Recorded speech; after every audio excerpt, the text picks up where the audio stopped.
ಸ್ವಾರ್ಥಕ್ಕೋಸ್ಕರ ಓಡ್ತಿರೋ ಪ್ರಪಂಚ ಯಾರಿಗೋಸ್ಕರ ನಿಲ್ಲಲ್ಲ. ನಾವೇ ತಡೆದು ನಿಲ್ಲಿಸ್ಬೇಕು.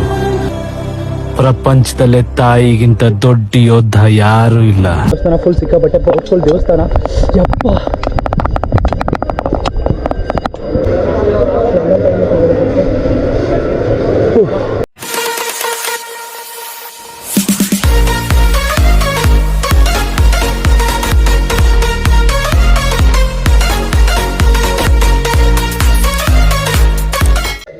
ಎಲ್ರಿಗೂ ಶ್ರೀ ಬ್ಲಾಗ್ಗೆ ಸ್ವಾಗತ ಸುಸ್ವಾಗತ.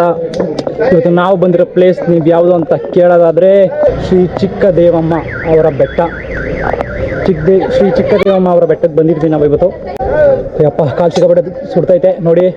ಮೆಟ್ಲ ಹತ್ಕೊಂಡು ಬಂದು ಈಗ ದೇವಸ್ಥಾನ ಹತ್ರ ಬಂದಿದ್ದೀವಿ, ಶ್ರೀ ಚಿಕ್ಕದೇವಮ್ಮ ಅವರ ದೇವಸ್ಥಾನಕ್ಕೆ. ಆ್ಯಕ್ಚುಲಿ ಇಲ್ಲಿ 2 ದೇವಸ್ಥಾನ ಇದೆ, ಒಂದು ಶಿವಂದು, ಇನ್ನೊಂದು ಶ್ರೀ ಕ್ಷೇತ್ರ ಚಿಕ್ಕದೇವಮ್ಮ ಅವರ ಬೆಟ್ಟ. ಅಂದರೆ ಚಿಕ್ಕದೇವಮ್ಮ ಅವ್ರದ್ದು ಒಂದು ದೇವಸ್ಥಾನ ಇದೆ, ಅದರದ್ದೊಂದು ವಿಡಿಯೋ.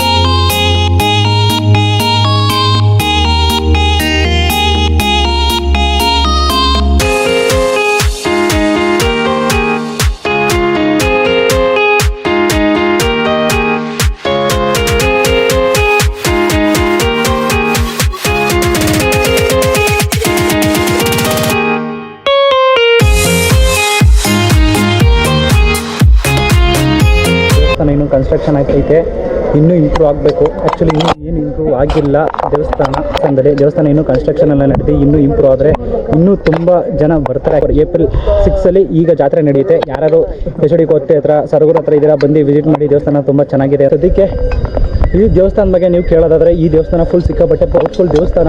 ಯಪ್ಪ,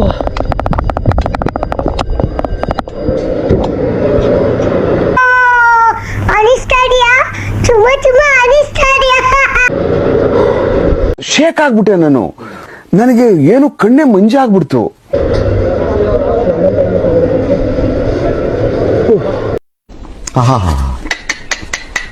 ನೀವು ಈ ದೇವಸ್ಥಾನದ ಬಗ್ಗೆ ಕೇಳೋದಾದರೆ ಈ ದೇವಸ್ಥಾನ ಸಿಕ್ಕಾಪಟ್ಟೆ ಪವರ್ಫುಲ್ ದೇವಸ್ಥಾನ. ಆ್ಯಕ್ಚುಲಿ ಮೈಸೂರಿಂದ ನೀವು ಈ ದೇವಸ್ಥಾನಕ್ಕೆ ಬರೋದಾದರೆ 60 ಕಿಲೋಮೀಟರ್ ಆಗುತ್ತೆ ಮೈಸೂರಿಂದ. HOD ಕೋಟೆ ಅಂತ ಇದೆಯಲ್ಲ, ಅಲ್ಲಿ ಈ ದೇವಸ್ಥಾನ ಇರೋದು. HOD ಕೋಟೆಯಿಂದ ಸರಗೂರು ಅಂತ ಒಂದು ಊರಿದೆ, ಆ ಸರಗೂರಿಂದ ಬಂದರೆ ಈ ದೇವಸ್ಥಾನಕ್ಕೆ ರೂಟ್ ನಿಮ್ಗೆ ಗೊತ್ತಾಗುತ್ತೆ. ಒಂದು 60 ಕಿಲೋಮೀಟರ್ ಏನಿದೆ ಮೈಸೂರು ಸಿಟಿಯಿಂದ ಈ ದೇವಸ್ಥಾನಕ್ಕೆ. ಈ ದೇವಸ್ಥಾನ ಬಂದು ಬೆಟ್ಟದ ಮೇಲಿರೋದು, ಸೇಮ್ ಬೆಟ್ಟ ಅಂದರೆ ಅಲ್ಲೇ ಇದೆಯಲ್ಲ ಶ್ರೀ ಚಿಕ್ಕದೇವಮ್ಮ ಅವರ ಬೆಟ್ಟ. ಅಂದರೆ ಬೆಟ್ಟ ಅಂತಲೇ ಅರ್ಥ ಆಲ್ಮೋಸ್ಟ್ ಅಲ್ಲ. ಆ್ಯಕ್ಚುಲಿ ನೀವು ಬೆಟ್ಟದ ಮೇಲೆ ಹತ್ತಿದ್ರು ಗಾಡಿ ನಿಲ್ಲಿಸಿ ಮತ್ತೆ ಇನ್ನೊಂದು ಸ್ವಲ್ಪ ಒಂದು ಹತ್ರ ಒಂದು 20-30 ಸ್ಟೆಪ್ಸ್ ಹತ್ತಲೇಬೇಕು. ಅಲ್ಲೇ ಹತ್ಬೇಕಾದ್ರೆ ಮಾಮೂಲಿ ಅಂಗಡಿಗಳು, ಪುರಿ ಅಂಗಡಿ ಮತ್ತು ಅದು ಇದು ಬೇರೆ ಅಂಗಡಿಗಳು ಇರುತ್ತೆ. ಅದನ್ನು ಮತ್ತಿ ಬಂದರೆ ಮೇಲ್ಗಡೆ ಟೆಂಪಲ್ ಇದೆ. ಈ ಮೇಲ್ಗಡೆಯಿಂದ ನೀವು ವ್ಯೂ ನೋಡೋದಾದರೆ ನೋಡಿ, ನಾನು ಹಿಂದೆ ನೋಡ್ತಿದ್ರೆ ಯಾವ ಥರ ವ್ಯೂ ಇದೆ. ಸಿಕ್ಕಾಪಟ್ಟೆ ಸೈಕಾಗಿದೆ ವ್ಯೂ ಮಾತ್ರ. ತುಂಬ ಅಂದರೆ ತುಂಬ ಇಷ್ಟ ಆಯಿತು ವ್ಯೂ.